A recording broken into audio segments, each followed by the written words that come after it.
கெச்சமேனு என்னப்பட்ட இடத்திற்கு வந்தார்கள். அப்பொழுது அவர் தம்முடைய சீஷர்களை நோக்கி, நான் ஜெபம் பண்ணும் அளவும் இங்கே உட்கார்ந்திருங்கள் என்று சொல்லி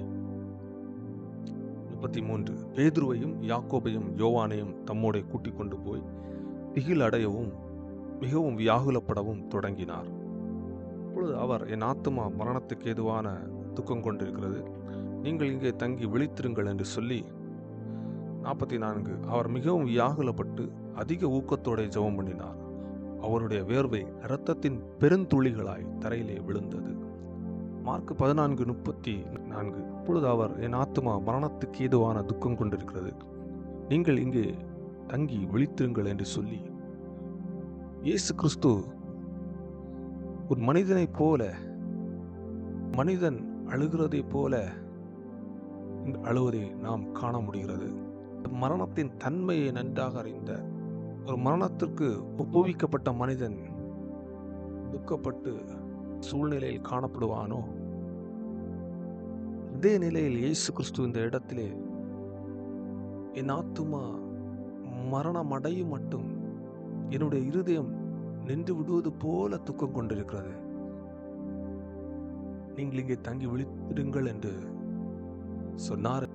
இயேசு கிறிஸ்து 100% மனிதத்தன்மை உள்ளவராகவும் 100% தெய்வீக தன்மை உள்ளவராகவும் தேவனுடைய அச்சாரமாயிருந்தார்.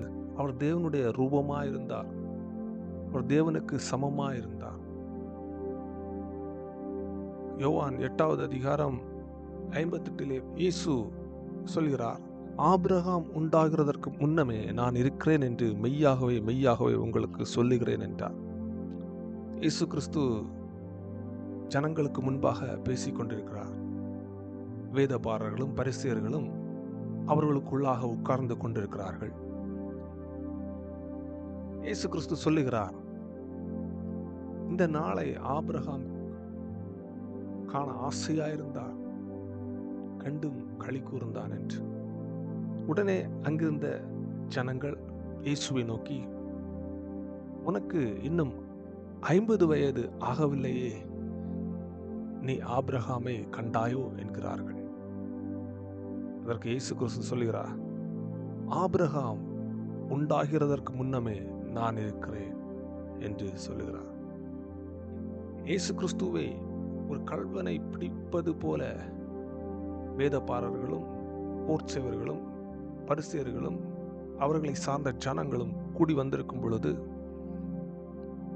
யாவே நானே அவர் என்று சொல்லுகிறார். இதே வார்த்தையை யாத்திராகமும் 3வது அதிகாரம் 14வது இஸ்ரவேல் ஜனங்களை பார்வோனுடைய அடிமைத்தனத்திலிருந்து விடுவிப்பதற்காக தேவனாகிய கர்த்தர் மோசேக்கு தன்னை வெளிப்படுத்துகிறார். யாவே நான் இருக்கிறவராகவே இருக்கிறேன் என்று சொல்லி, இருக்கிறேன் என்பவர் என்னை உங்களிடத்துக்கு அனுப்பினார் என்று இஸ்ரவேல் புத்திரரோடு சொல்வாயாக என்றார். யாவே நானே அவர். அன்றைக்கு சர்வ ஆற்றல் உள்ளவராய் ஓங்கிய புயங்கொண்டு மோசையை வைத்து இஸ்ரவேல் ஜனங்களை விடுவிக்கும்படிக்காக, இஸ்ரவேல் ஜனங்கள் தனக்கு ஆராதனை செய்யும்படிக்காக பார்வோனை தன்னுடைய பலத்த கையினாலே நொறுங்க பண்ணின அதே தேவன் இருக்கிறவராகவே இருக்கிறேன் என்று சொன்னவர் கெத்செமனே தோட்டத்தில் சொல்கிறார், நானே அவர், நான் இருக்கிறேன் என்று சொல்லும் பொழுது,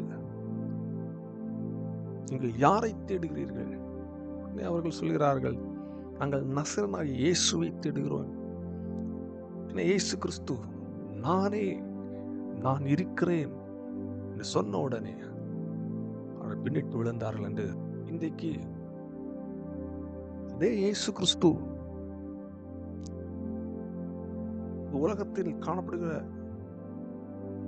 உலகத்தில் முழு ஜனங்களையும் விடுவிப்பதற்காக பார்வோனை நொறுக்கின அதே பலனுள்ள கை, பலமுள்ளவர், ஆற்றலுள்ள தேவன் நம்மை முழுவதுமாய் நம்முடைய ஜனங்களுக்காக நொறுக்கப்படும்படி என்னையே அவர் ஒப்பு கொடுத்தார். ஏசாயா 53வது அதிகாரம் 2வது வசனம், இளங்கிளையை போலவும் சாதாரண ஒரு இயல்பான மனிதரை போல, பாடுபடுகிறதான ஒரு அடிமையை போலவும் அவனுக்கு முன்பாக எழும்புகிறார்.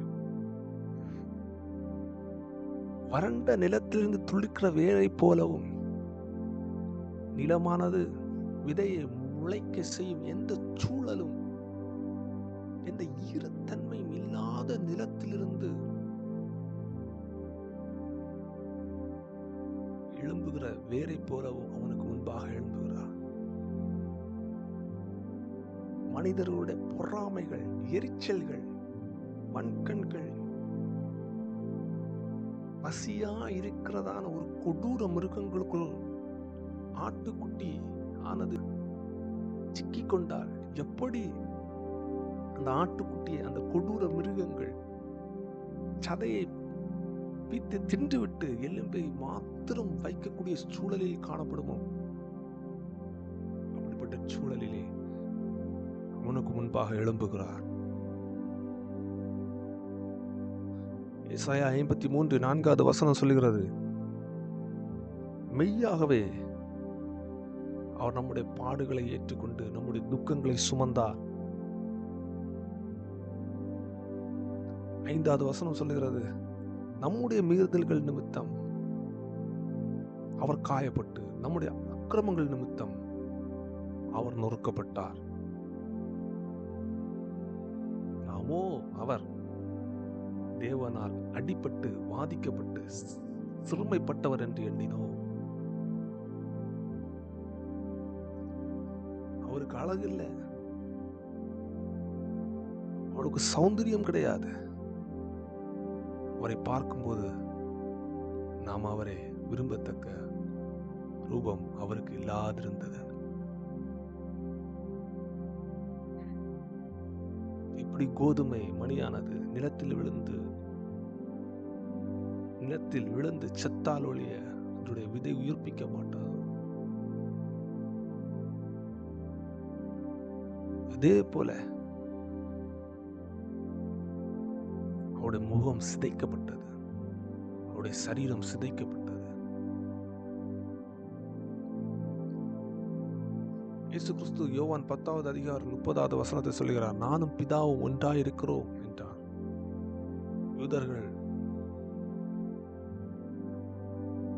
அவரை கல் எறிந்தார்கள். இயேசு கிறிஸ்து உடனே அவர்களை பார்த்து கேட்கிறார், நீங்கள் எதற்காக என் மீது கல் எறிகிறீர்கள்? யூதர்கள் அவருக்கு பிரதியுத்தரமாக, நீ செய்த நல்ல கிரியைகளின் நிமித்தம் நாங்கள் உன்மேல் கல் எறிகிறதில்லை. நீ மனுஷனா இருக்க உன்னை தேவன் என்று சொல்லி அதனால்தான் உன் மீது கல் எறிகிறோம் என்று சொன்னார்கள். இயேசு கிறிஸ்துவுக்கு சகோதரனும் எப்பொழுதும் தன்னுடைய மார்பிலே சாய்ந்து கொண்டிருந்த யோவானும் அவரை பார்த்து சொல்கிறார், ஆதியிலே ஒரு வார்த்தை இருந்தது, அந்த வார்த்தை தேவனிடத்தில் இருந்தது, அந்த வார்த்தை தேவனாயிருந்தது. எப்படி வெளியே நாம் வெளிச்சத்தை பார்க்கிறோம், ஆனால் அந்த வெளிச்சத்துக்குள் மறைந்திருக்கிறதான நெருப்பை போல, நெருப்பையும் வெளிச்சத்தையும் எப்படி பிரிக்க முடியாதோ அதே போல இயேசு கிறிஸ்துவும் பிதாவாகிய தேவனும் ஒன்றாய் இருக்கிறார்கள். அவர் ஆதியிலே தேவனோடு இருந்தார். சகலமும் அந்த வார்த்தையின் மூலமாக அந்த வெளிச்சத்திற்குள் மறைந்து காணப்பட்ட அந்த நெருப்பை போல அந்த நெருப்பின் மூலமாய் உண்டாயிற்று. உண்டானதொன்றும் அவரே அல்லாமல் உண்டாகவில்லை. இயேசு கிறிஸ்துவை கொண்டு வெளிச்சம் உண்டாக கடவுதென்று கட்டளையிட்டார். உடனே அது வெளிச்சம் உண்டாயிற்று என்று ஆதியாகமம் 1வது அதிகாரத்திலே பார்க்க முடிகிறது. அவருக்குள் ஜீவன் இருந்தது. யோவான் 1:4, அந்த ஜீவன் மனுஷருக்கு ஒளியாயிருந்தது. அந்த வார்த்தை மாம்சமாகி கிருபையினாலும் சத்தியத்தினாலும் நிறைந்தவராய் நமக்குள்ளே வாசம் பண்ணினார். அவருடைய மகிமையை கண்டோம். அது பிதாவுக்கு ஒரே பேரானவருடைய அந்த பிதாவுக்கு சமமா இருந்தது,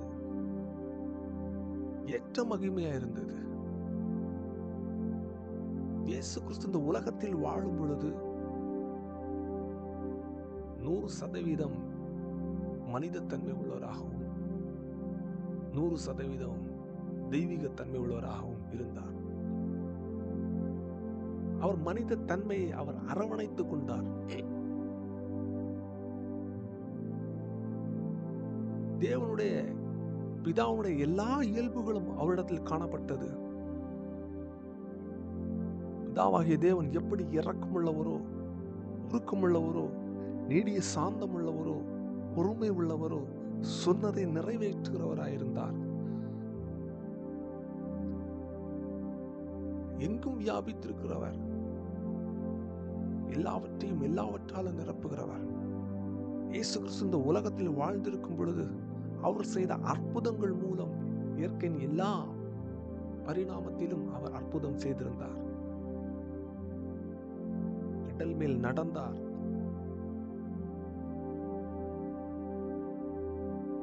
மரித்த லாசரு உயிரோடு எழுப்பினார், செவிடர்களை குணமாக்கினார். எல்லா அற்புதங்களை செய்த தேவன் 5 அப்பங்களையும் 2 மீன்களையும் கொண்டு 5000 பேருக்கு அற்புதம் செய்தார். வனாந்தரத்திலே தன்னுடைய பிரசங்கத்தை நீண்ட நேரம் கேட்டுக்கொண்டிருந்தவர்கள், என்னுடைய ஜனங்கள் மிகுந்த பசியா இருக்கிறார்களே,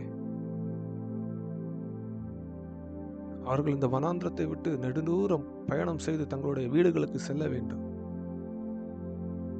5000 பேருக்கு 5 அப்பங்களையும் 2 மீன்களையும் வைத்து அற்புதம் செய்த தேவன்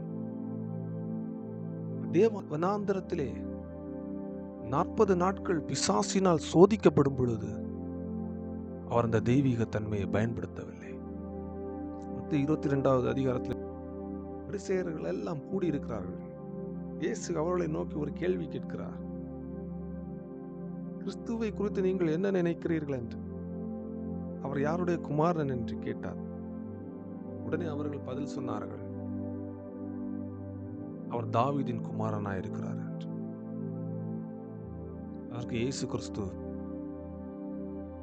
அப்படியானால் தாவீது பரிசுத்த ஆவியினாலே சொல்லி இருக்கிறானே, இயேசு கிறிஸ்துவை ஆண்டவர் என்று சொல்லி இருக்கிறானே. இயேசு கிறிஸ்து உடனே தாவீது சங்கீத பகுதியிலே எழுதியிருக்கிறதான வார்த்தையை மேற்கோள் இட்டு காண்பிக்கிறார்.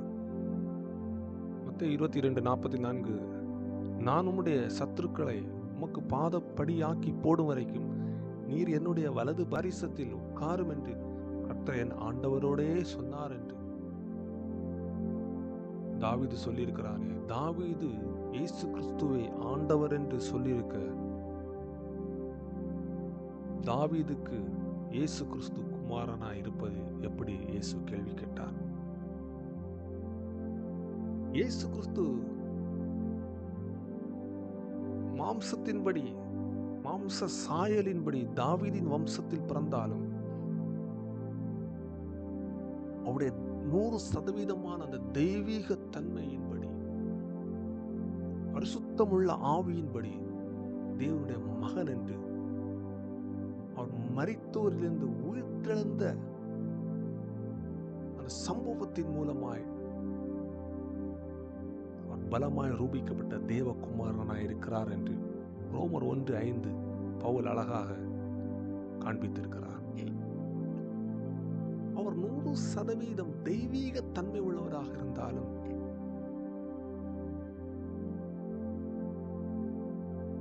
அவர் தம்மை தாமே வெறுமையாக்கினார். அந்த தெய்வீக தன்மையை தனக்காக அவர் பயன்படுத்திக் கொள்ளவே இல்லை. அவர் அடிமையின் ரூபம் எடுத்தார். பாடுபடும் அடிமையை போல ரூபம் எடுத்து மனுஷர் சாயலானார். அவருக்குள் தெய்வீக தன்மை இருக்கிறது, தெய்வீக இயல்புகள் இருக்கிறது. ஆனால் அதை அவர் தன்னுடைய சுயநலத்திற்காக, தனக்காக அவர் எடுத்துக்கொள்ளாமல் he emptied himself, தம்மை தாமே அவர் வறுமையாக்கி மனுஷர் சாயலானார். பாடுபடும் அடிமையை போல மனுஷர் சாயலானார். எதுவரைக்கும் அவர் மனுஷர் சாயலாய் காணப்பட்டார்? எதுவரைக்கும் அவர் தெய்வீக தன்மையை தனக்காக பயன்படுத்திக் கொள்ளவில்லை? தன்னுடைய தெய்வீகத்தை தனக்காக அவர் எடுத்துக்கொள்ளவில்லை. எதுவரைக்கும் அவர் மனுஷ ரூபமாய் காணப்பட்டார்? சிலுவையின் மரண பரியந்தம் வரைக்கும் கீழ்ப்படிந்தவராகி தம்மை தாமே தாழ்த்தினார் என்று பிலிப்பியர் 2:7-8 சொல்லுகிறது. கெத்செமனே தோட்டம் என்பது எண்ணெய் செக்கு. இயேசு கிறிஸ்து ஜெபித்த அந்த இடங்களை சுற்றிலும் ஒலிவு மரங்கள் காணப்படுகிறது. அதன் பக்க ஓரமாக எண்ணெய் செக்கு வைத்திருப்பார்கள். ஒலிவ மரத்தில் காணப்படுகிறதான அந்த ஒலிவ காய்களை கையில் இருக்கிறதான உச்சியின் மூலம் அதை அடித்து கீழே விழும்படி செய்வார்கள். அதை எடுத்து கொண்டு போய் அதிக எடையுள்ள ஒரு இயந்திர கல்லின் கீழாக அதை வைத்து விடுவார்கள். அந்த மிகவும் எடையுள்ள அந்த இயந்திர கல் அந்த ஒலிவ விதையின் மீது அமரும் பொழுது அந்த ஒலிவ விதை சுற்றி காணப்படுகிற எல்லா சதை பகுதிகளும் மேனிகளும் சிதைக்கப்பட்டு அந்த சிதைக்கப்பட்ட அந்த ஒலிவ கொட்டைகளில் இருந்து, அந்த விதைகளில் இருந்து எண்ணெயானது பிரித்தெடுக்கப்படுகிறது. அந்த பிரித்தெடுக்கப்பட்ட எண்ணெய் வெளிச்சம் தரும் விளக்குகளை கொடுக்கவும், ராஜாக்களையும் ஆசாரியர்களையும் அபிஷேகம் செய்யவும், அப்பங்களை சுடவும், அதை மருந்தாகவும், காயம் கட்டுகிறதா மருந்தாகவும், என்னுடைய ஆலயத்திலே தூபம் காட்டுவதற்கு, தேவனை நோக்கி எப்பொழுதும் தூபங்களை எழுப்புவதற்கும் அந்த ஒலிவ எண்ணெயானது பயன்படுத்தப்படுகிறது. கெத்செமனே தோட்டத்தை பார்ப்போமானால் யோவான் 19:41 சொல்லுகிறது, இயேசு தமது ஜீவனை கொடுத்து அதை மீண்டும் எடுத்து கொள்வதற்குரிய தோட்டமாக இருந்தது. இயேசு கிறிஸ்து தெரியும், இதோ உலகத்தில் காணப்படுகிறதான முழு பாவங்களையும் சுமந்து தீர்க்கிறதான தேவ ஆட்டுக்குட்டியாக நான் இருக்கிறேன். உலகத்தில் காணப்படுகிற மொத்த பாவத்தின் எடையும் என் மீது வந்து அமரப்போகிறது. இன்னும் கொஞ்சம் நேரத்திலே என்னை கொடூரமாக துன்புறுத்துவார்கள், என்னை கொலை செய்வார்கள் என்று இயேசுவுக்கு தெரியும். எப்படி ஒலிவ விதைகள் ஆனது நசுக்கப்பட்டு, அந்த நசுக்கப்பட்ட விதையிலிருந்து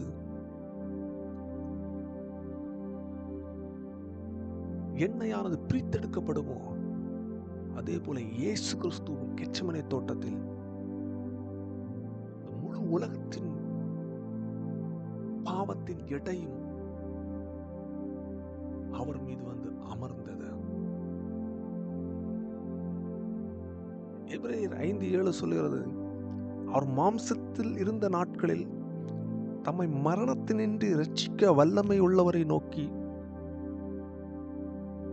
பலத்த சத்தத்தோடும் கண்ணீரோடும் விண்ணப்பம் பண்ணி வேண்டுதல் செய்து தமக்கு உண்டான பயபக்தி நிமித்தம் கேட்கப்பட்டார். எப்பொழுதும் இதே கெச்சமனே தோட்டத்தில் பிதாவோடு இருந்தவர், ஒன்றாய் இருந்தவர், நெருக்கமாய் காணப்பட்டவர். இயேசு கிறிஸ்து சொல்லி இருக்கிறார், நானும் பிதாவும் எப்பொழுதும் ஒன்றாயிருக்கிறோம். அவர் என்னை தனித்து விடுவதே இல்லை, எப்பொழுது என்னோடு இருக்கிறார்.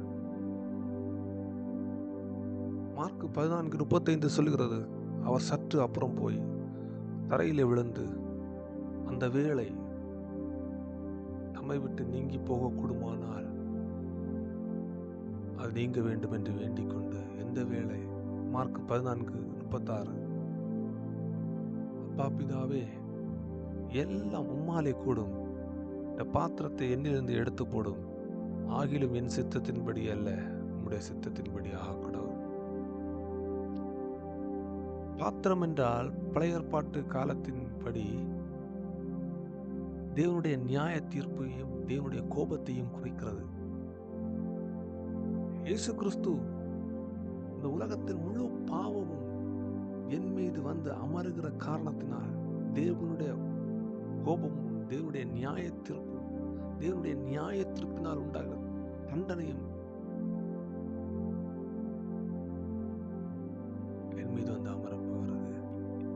இந்த இயேசு கிறிஸ்து தேவனால் அடிபட்டு வாதிக்கப்பட்டு சிறுமைப்படுத்தப்பட்டார் என்று அனைவரும் எண்ணும் அளவும்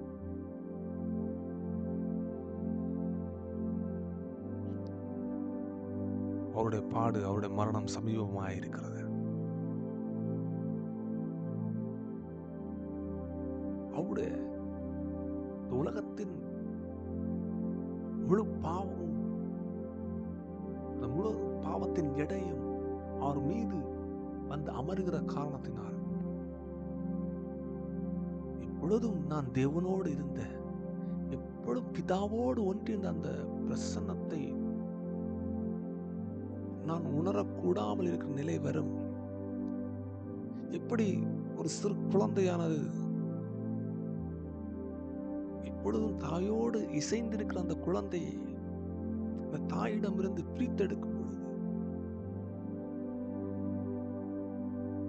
விரும்பிய தாய் மனம் அதற்கு கிடைக்காமல் இருக்கும் பொழுது எப்படி அந்த வலியால் மனவேதனையால் அந்த குழந்தை அழுமோ, அதே போல பிதாவே எல்லாம் உம்மாலே கூடும், பாத்திரத்தை என்னிலிருந்து எடுத்து போடும், ஆகிலும் என் சித்தத்தின்படி அல்ல, உம்முடைய சித்தத்தின்படியே ஆக கடவுது என்றார். இப்பொழுது இயேசு கிறிஸ்து மத்தேயு 26:42 சொல்கிறார், அவர் மறுபடியும் 2ஆம் தரம் போய், என் பிதாவே, இந்த பாத்திரத்தில் நான் பானம் பண்ணினால் ஒழிய இது என்னை விட்டு நீங்க கூடாதாயில் உம்முடைய சித்தத்தின்படி ஆக கடவுது என்று ஜெபம் பண்ணினார்.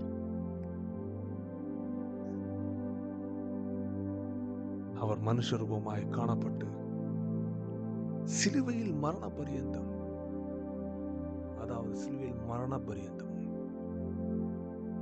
அவர் தெய்வீக தன்மை அவர் எடுத்துக்கொள்ளவே இல்லை. கீழ்ப்படிந்தவராய் தம்மை தாழ்த்தினார் என்று பிலிப்பியர் 2ஆம் அதிகாரம் 8ஆவது வசனம் சொல்லுகிறது.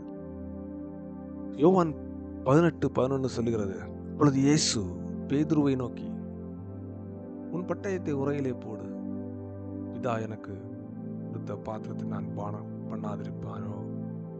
இயேசுவை பிடிக்கும்படி போர்ச்சேவர்களும் பரிசேயர்களும் அவர்களை சார்ந்த ஜனங்களும் அந்த இடத்துல வருகிறார்கள். பேதுரு என்ன செய்கிறார் என்றால், அவர்களிடமிருந்து இயேசுவை காப்பாற்றுவதற்காக தன்னிடத்தில் காணப்பட்ட அந்த பட்டயத்தை எடுத்து ஒருவனுடைய காதை வெட்டுகிறான். ஆண்டவர் சொல்லுகிறார், இயேசு கிறிஸ்து சொல்லுகிறார், நான் இப்பொழுது என் பிதாவை வேண்டிக் கொண்டால் அவர் 12 லேகியோனுக்கும் அதிகமான தூதரை என்னிடத்தில் அனுப்ப மாட்டார் என்று நினைக்கிறாயா? அப்படி செய்வேனானால் எப்படி விதமாய் சம்பவிக்க வேண்டும் என்கிறதான வேத வாக்கியங்கள் எப்படி நிறைவேறும்? அந்த உலகத்தின் முழு பாவத்தையும் சுமந்து தீர்த்து என்னுடைய ஜனங்களுக்கு, என்னுடைய பிள்ளைகளுக்கு விடுதலை வாங்கி கொடுக்க வேண்டுமே என்றார். கெத்செமனே தோட்டம், இயேசு கிறிஸ்து இந்த இடத்திலே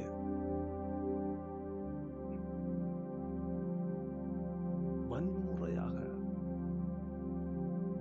ஆவிக்குரிய பிரகாரமாக பிழியப்பட்டார். எப்படி ஒலிவ விதையானது நசுக்கப்படும் பொழுது அதிலிருந்து பிரித்தெடுக்கப்படுகிறதான எண்ணெய் ஒளி விளக்குகளை உருவாக்குவதற்கு பயன்படும், அதே போல இயேசு கிறிஸ்துவனுடைய கெத்செமனே பாடுகள் நமக்கு ரட்சிப்பை கொண்டு வந்தது. வேதம் சொல்லுகிறது, யோவான் 3:16, தேவன் தம்முடைய ஒரே பேரான குமாரனை விசுவாசிக்கிற எவனோ அவன் கெட்டுப்போகாமல் நித்திய ஜீவனை அடையும்படிக்கு அவரை தந்தருளி இவ்வளவாய் உலகத்தில் அன்பு கூர்ந்தார். ஒரு நேர்மையான நீதிபதி இருந்தார். அந்த நீதிபதிக்கு ஒரு மகன் இருந்தான். ஒரு வாலிபனாக காணப்பட்டான். அவனுக்கு திடீரென்று ஆடம்பரமாக வாழ வேண்டும் என்று ஒரு ஆசை வந்தது. அந்த ஆசையின் காரணமாக ஒரு பெரிய வங்கியை அவன் கொள்ளையடித்து பணத்தை பெற்றுக்கொண்டான். கடைசியாக அவன் பிடிக்கப்பட்டு என்னுடைய தந்தை என நேர்மையான அந்த நீதிபதிக்கு முன்பாக நிறுத்தப்படுகிறான். அவர் மிகுந்த நேர்மையுள்ள நீதிபதியாக இருக்கிற காரணத்தினால், இந்த பணத்தை நீ செலுத்திவிடு, இல்லை என்றால் உனக்கு மரண தண்டனை விதிக்கப்படுகிறது என்று சொல்லிவிட்டார். சொல்லிவிட்ட பிறகு அவர் மீண்டும் வீட்டிற்கு வருகிறார். மனம் கசந்து அழுகிறார். பின்பு தன்னுடைய தான் சம்பாதித்த எல்லா சொத்துக்களையும் விற்று அந்த பணத்தை எடுத்துக்கொண்டு போய் நீதி மதிக்கு முன்பாக செலுத்திவிட்டு தன்னுடைய மகனை மீட்டுக் கொண்டு வருகிறார். சிலுவை பற்றிய உபதேசம் போகிறவர்களுக்கோ வைத்தியமாயிருக்கிறது. ரட்சிக்கப்படுகிற நமக்கு அது தேவ பலனாக இருக்கிறது. தன்னுடைய வாழ்க்கையை தேவனை நோக்கி திருப்ப வேண்டும். அவருக்கு விருப்பமான அந்த அழுக்குகள், அருவருப்புகளிடமிருந்து திரும்பி தன்னுடைய மனதை தேவனை நோக்கி திருப்புவதற்கு விருப்பம் இல்லாதவர்களுக்கு சிலுவையை பற்றிய உபதேசம் வைத்தியமாக இருக்கிறது. ஆனால் பொல்லாத கெட்ட பழக்கத்திலிருந்து, இந்த பொல்லாத அசுத்த அடிமைத்தனத்திலிருந்து நான் எப்படியாவது திரும்பி வர வேண்டும்.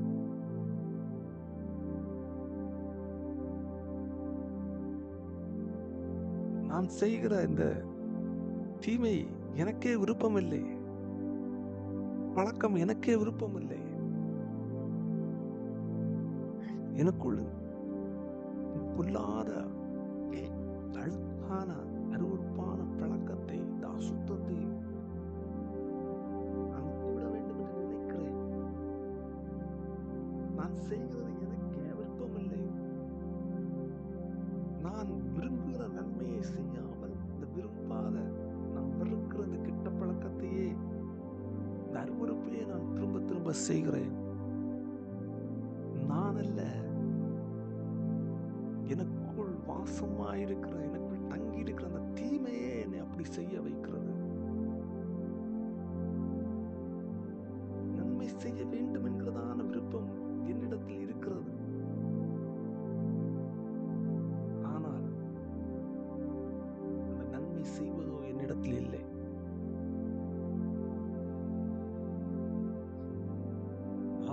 நான் விரும்புகிற நன்மையை செய்யாமல் விரும்பாத நான் வெறுக்கிற அந்த பாவத்தையே, அந்த கெட்ட பழக்கத்தையே, அந்த அசுத்தத்தையே நான் திரும்ப திரும்ப செய்கிறேன். என்னுடைய மனதிற்கு நான் நன்மை செய்ய வேண்டும் என்று நினைக்கிற அந்த நினைவுக்கு விரோதமாய் போராடுகிற வேறொரு தீமையை எனக்குள் இருக்க காண்கிறேன். அது என் உறுப்புக்குள் உண்டாயிருக்கிற தீமைக்கு என்னை சிறையாக்கி கொள்கிறது என்று அவள் அழகாக வர்ணிக்கிறார். நான் நிர்பந்தமான மனுஷன். இந்த மரண சரீரத்திலிருந்து யார் என்னை விடுதலை ஆக்குவார்? இதம் சொல்லுகிறது, கர்த்தராகிய இயேசு கிறிஸ்து விடுதலை ஆக்கினார், நீ விடுதலையாகாய். சத்தியத்தை அறிவீர்கள், சத்தியம் உங்களை விடுதலையாக்கும். இயேசு கிறிஸ்துவை அறிவீர்கள், அந்த இயேசு கிறிஸ்துவை அறிகிற அறிவே உங்களை விடுதலையாக்கும். ஆவியானவர் எங்கேயோ அங்கே விடுதலை உண்டு. இயேசு கிறிஸ்து மீது உலகத்தின் முழு பாவமும் வந்து அமர்ந்த காரணத்தினால், அவருடைய சரீரம் சிதைக்கப்பட்டதினால் அதிலிருந்து கிடைக்கிறதான அடுத்த நன்மை என்னவென்றால் அனாயிண்டிங், அபிஷேகம். இந்த அபிஷேகம் யாருக்கு பயன்படுத்துவார்கள் என்று நாம் பார்த்தோம். ராஜாக்களுக்கும் பிரதான ஆசாரியர்களையும் அபிஷேகிப்பதற்கு, தீர்க்கதரிசிகளையும் அபிஷேகிப்பதற்கு எண்ணெயை பயன்படுத்துவார்கள். வேதம் சொல்லுகிறது, அவர் நமக்காக சிந்தப்பட்ட இரத்தத்தினாலே நம்முடைய பாவங்களை நம்மை கழுவி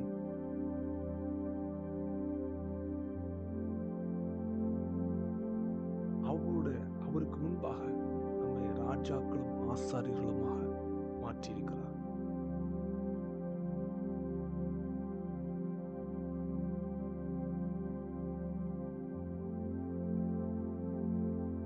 ரோமர் 8:15 சொல்லுகிறது, அப்பா பிதாவே என்று கூப்பிட பண்ணுகிறதான மகனின் ஆவியை உங்களுக்கு தருவதற்காக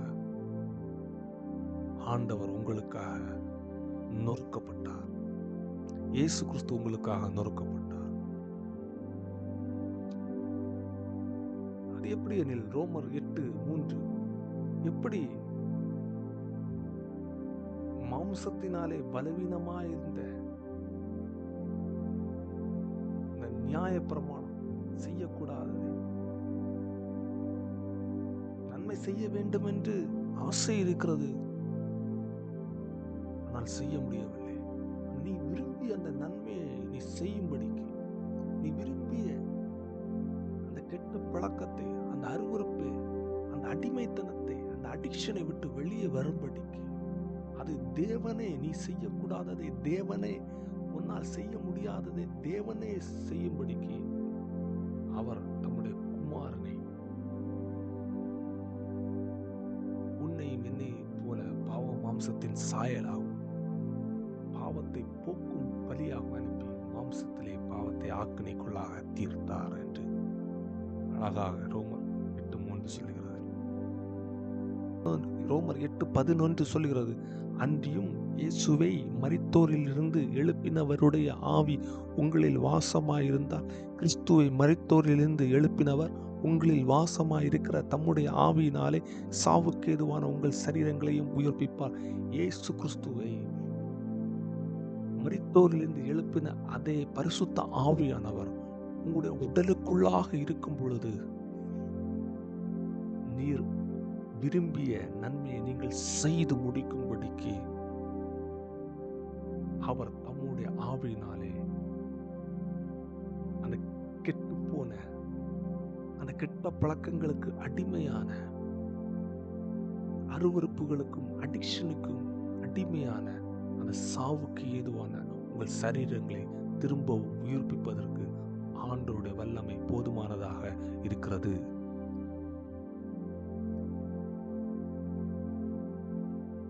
பிரசங்கி 8வது அதிகாரம் 4வது வசனம் சொல்கிறது, ராஜாவின் வார்த்தை எங்கேயோ அங்கே அதிகாரம் உண்டு.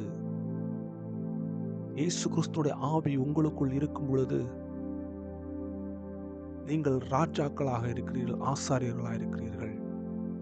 இயேசு கிறிஸ்து உங்களுக்குள்ளாக ராஜாவாக வீற்றிருக்கும் பொழுது உங்களுடைய வாழ்க்கையிலே சுகம் வேண்டுமா, பலன் வேண்டுமா, ஆரோக்கியம் வேண்டுமா, சமாதானம் வேண்டுமா, சந்தோஷம் வேண்டுமா, அனைத்தும் உங்களை தேடி அது வந்து கொண்டே இருக்கும். வேதம் சொல்லுகிறது, மத்தேயு 6:33, முதலாவது தேவனுடைய ராஜ்யத்தை அவருடைய நீதியை தேடுங்கள், அப்பொழுது இவைகள் எல்லாம் உங்களுக்கு கூடாக கொடுக்கப்படும். கர்த்தராகிய இயேசு கிறிஸ்து உங்களுக்குள்ளாக இருக்கும் பொழுது, அவர் உங்களுடைய ஆவிக்குள்ளாக ராஜாதி ராஜாவாக வீற்றிருக்கும் பொழுது, எல்லா விதமான ஆசீர்வாதங்களும் அது உங்களை தேடி வந்து கொண்டே இருக்கும். 1 கொரிந்தியர் 6வது அதிகாரம் 19 சொல்கிறது, உங்கள் சரீரமானது நீங்கள் தேவனாலே பெற்றும் உங்களில் தங்கியும் இருக்கிற பரிசுத்த ஆவியினுடைய ஆலயமாய் இருக்கிறது என்றும் நீங்கள் உங்களுடையவர்கள் அல்ல என்றும் அறியீர்களா?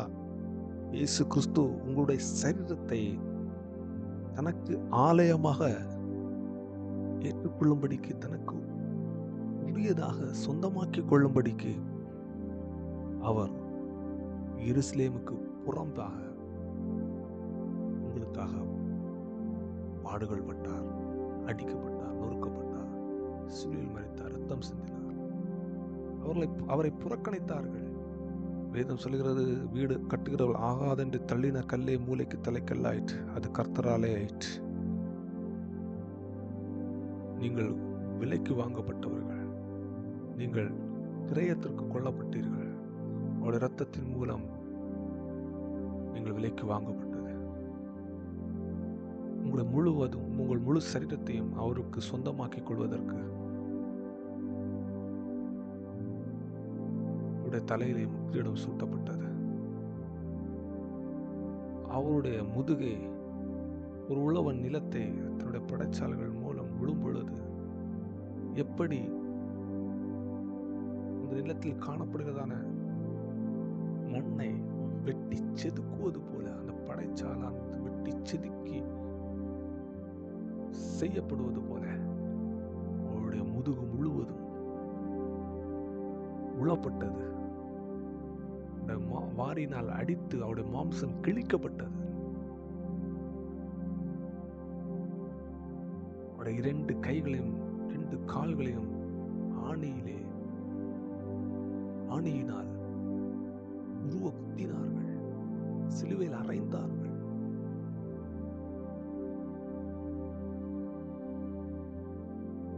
அவர் சிலுவையில் நிர்வாணமாய் தொங்கினார்.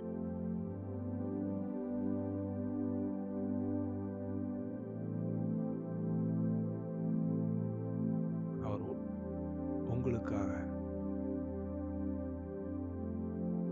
சிலுவையில் ஜீவனை விட்டார். பிதாவே,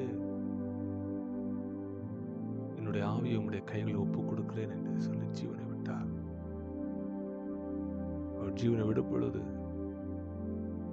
பூமி முழுவதும் இருண்டு போயிற்று. பூமி அதிர்ச்சிகள் உண்டாயின. தேவாலயத்தின் திரைச்சிலை கிழிக்கப்பட்டது என்று சொல்லப்பட்டிருக்கிறது.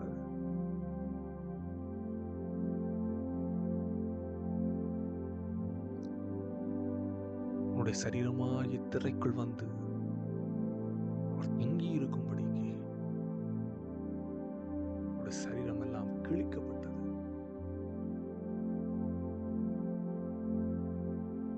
போதாதென்று ஒரு போர்ச்சேவகன் அவர் மரித்த பொழுது ஒரு கூர்மையான ஈட்டினால் அவருடைய விழாவிலே குத்தினான். அது நுரையீரலை கிழித்துக் கொண்டு இருதயத்தை குத்தி நின்றது. மீதமிருந்த தண்ணீரும் இரத்தமும் வெளியே வந்தது. இரத்தம் முழுவதும் உனக்காக சிந்தப்பட்டிருக்கிறது. நீங்கள் விலைக்கு வாங்கப்பட்டவர்கள். நீங்கள் உங்களுடையவர்கள் அல்ல, நீங்கள் அவருடையவர்களாயிருக்கிறீர்கள். அவர் உங்களுக்குள்ளாக தங்கி இருக்கிறார்.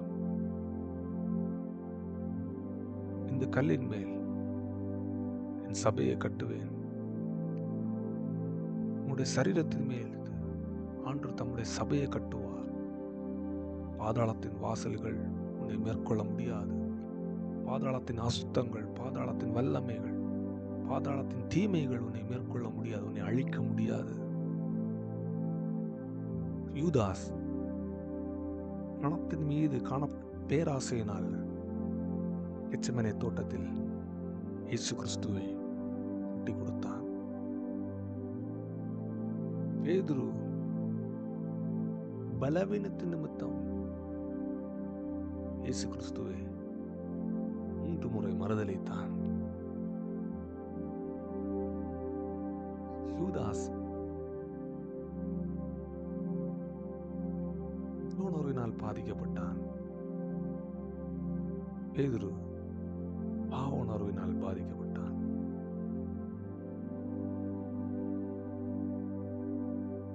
யூதாஸ் தன்னுடைய இருதயத்தை தேவனை நோக்கி திருப்பவில்லை.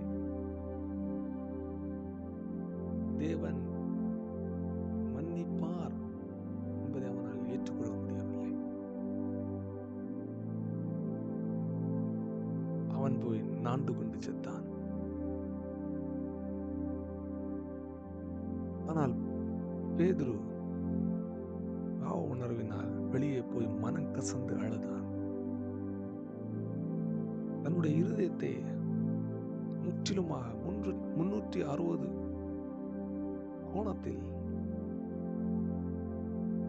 தேவனை நோக்கி தன் மனதை திருப்பினான். மன்னிப்பை பெற்றுக் கொண்டான். பெந்தேகோஸ்தே நாளில் சுத்த ஆவின் அபிஷேகத்தின் மூலமாக தேவ பலத்தை பெற்றுக் கொண்டான். தேவனுக்காக இயேசு கிறிஸ்துவை குறித்து தைரியமாய் பிரசங்கித்தான். அநேக ஆத்துமாக்களை இயேசு கிறிஸ்துவுக்குள் ரட்சித்துக் கொண்டான். இன்றைக்கு ஒருவேளை நீ எந்த சூழ்நிலையில் இருந்தாலும் பேதுருவை போல திரும்பவும் ஆண்டவரிடத்தில் வா. ஆண்டவர் நிச்சயமாகவே உன்னை பலப்படுத்தி அவருடைய அளவற்ற அன்பினாலே உன்னுடைய பலவீனத்திலே அவருடைய பலன் பூரணமாய் விளங்கும். உன்னை பலப்படுத்துகிற இயேசு கிறிஸ்துவினாலே நான் எல்லாவற்றையும் செய்ய பலன் உண்டு. இயேசு கிறிஸ்துவின் இரத்தத்தினால் நீங்கள் முற்றிலும் ஜெயம் பெற்றவர்கள்.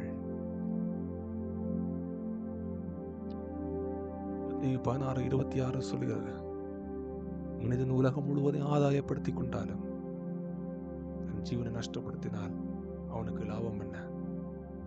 மனுஷன் தன் ஜீவனுக்கு ஈடாக எண்ணத்தை கொடுப்பான். இந்த உலகம் முழுவதையும் நாம் எனக்கு சொந்தமென எடுத்துக்கொண்டாலும்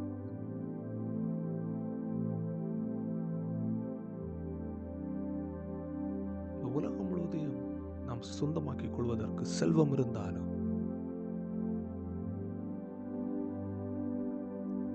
உன்னுடைய உடலுக்குள் கர்த்தராகிய இயேசு கிறிஸ்து தங்குகிற ஆலயமாக இல்லாமல் இருந்தால் லாபம் என்ன?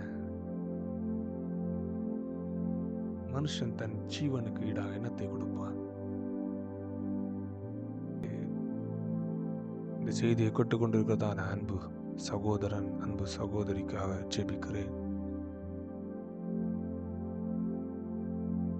பொல்லாத தீய பழக்கத்தை என்னால் விட முடியவில்லையே, அடிக்ஷனிலிருந்து என்னால் வெளிவர முடியவில்லையே, எனக்கு யார் உதவி செய்வார்?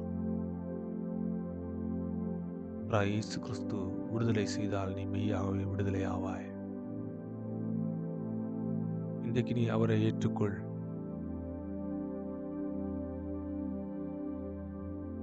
உன்னுடைய வாயினாலே இயேசுவே கர்த்தர், அவர் என்னுடைய பாவங்களுக்காக, என்னுடைய அக்கிரமங்களுக்காக அடிக்கப்பட்டார், நொறுக்கப்பட்டார் என்று அறிக்கையிட்டு பிதாவாகிய தேவன் கர்த்தராகிய இயேசு கிறிஸ்துவை மரித்தோரிலிருந்து எழுப்பினார் என்று உன் இருதயத்தில் விசுவாசித்தார், நீ நிச்சயமாகவே ரட்சிக்கப்படுவாய், விடுவிக்கப்படுவாய். உன்னுடைய உடலானது இயேசு கிறிஸ்துவின் ஆலயமாக மாறும். உன்னுடைய உடல் இயேசு கிறிஸ்துவின் ஆலயமாக மாறும் பொழுது நீ விரும்பிய சுகம், பலன், ஆரோக்கியம், சமாதானம், சந்தோஷம் அனைத்தும் உன்னை தேடி வரும். ஏனென்றால் ராஜாவாகிய இயேசு கிறிஸ்து ஆலயமாகி உன்னுடைய சரீரத்திற்குள் இருக்கிறார். இன்றைக்கு நீ அவரை ஏற்றுக்கொள்வாயா? இயேசுவின் நாமத்தில் ஜெபங்களின் ஜீவனுள்ள நல்ல பிதாவே, ஆமென்.